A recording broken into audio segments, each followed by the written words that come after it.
Hey everyone, how's it going? Welcome or welcome back to Chef Vic Cuisine. Today we're making a pear cider. Now, the delicious ripeness of a pear pairs beautifully with the traditional tartness that we expect from a cider, making this a delicious drink, perfect for any occasion of the year. It's also a great way to showcase to your guests your culinary skills and adventurous spirit. So, let's get started.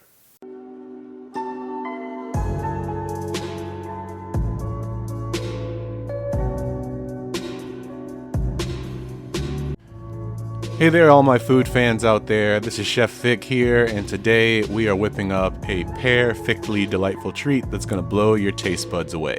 But before we dive into this drink, do me a solid and hit that like button down below and share this recipe with all your friends and family. Let's spread that culinary love. Alright, so let's introduce the stars of this dish. 10 beautiful medium-sized pears that we're going to halve and core with the stems removed.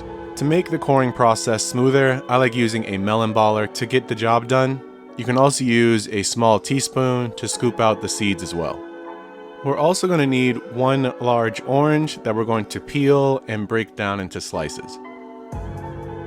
And to get a real taste of authentic flavor, we're also going to need one vanilla bean pod that we're going to split using a sharp knife lengthwise to make sure that we get access to all those tiny vanilla seeds within. Moving on, we're going to place our halved and cored pears into a large stock pot, as well as following that up with adding the orange slices. We want to add water to the pot, and there should be enough water to cover all the fruit. Next up, we want to add in half a cup of light brown sugar, half a cup of granulated white sugar, a quarter cup's worth of honey, 1 tablespoon of whole allspice, 1 tablespoon of whole cloves, 1 tablespoon of ground cinnamon, half a teaspoon of ground ginger, as well as the vanilla bean seeds and the pod that it comes in, followed by 2 star anise. Give this pot a quick stir. We want all these ingredients to get to know each other. Now it's showtime. We're bringing this flavor symphony to a rolling boil for about an hour. And throughout this process, you can leave the pot uncovered. And fair warning, your kitchen will smell amazing throughout this entire process. But after that hour is up, you want to cover your pot and reduce the heat to low, or 225 degrees Fahrenheit, or 107 degrees Celsius, and allow this cider to simmer for an additional 2 hours. And after that time is up, it's time for a little crushing action. Use a potato masher or even a big spoon to release all those hidden flavors within our pears and oranges.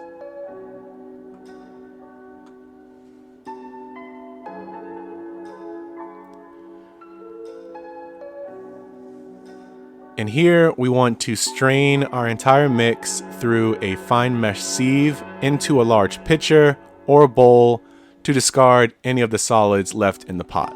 Once you take a sip of this, you'll realize you are extracting liquid gold. And there you have it, our pear-tastic cider is ready to steal the show. Garnish this with either a cinnamon stick or another star anise for that extra wow factor. And just like that, you've made pear cider right at home. So if you're ready to sip on this drink, hit that like button and share this recipe with all your fellow foodies. For a variation on this recipe, try adding in a shot of bourbon or brandy to your serving glass. And when you do try this recipe at home, be sure to tag me at Chef Vic Cuisine or hashtag Chef Vic Cuisine so I can see your great takes on this dish. This recipe and many more can be found in my cookbook, Chef Vic Cuisine Volume 4, Enhancing Your Inner Chef. And that's available on Amazon, and I'll be sure to leave a link to that in my description box. And feel free to click the pop-up on your screen for more information on that as well. Thank you all so much for watching. I really hope you enjoyed learning how to make a pear cider. And if you did, be sure to smash that like button for me. It's one of the best ways to show support for the channel.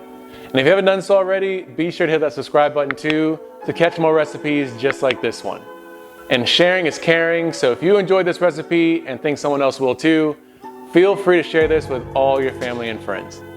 And stay tuned for next week where I show you how to make an incredible dessert, Bananas Foster, a New Orleans inspired dish that definitely has that wow factor. Well, thank you all again so much for watching. I truly appreciate it. Hit that subscribe button to see more recipes just like this one. YouTube thinks you'll like these videos, so let's see if they're right. And I'll catch you next time on another episode of Chef Vic Cuisine. And until then, peace.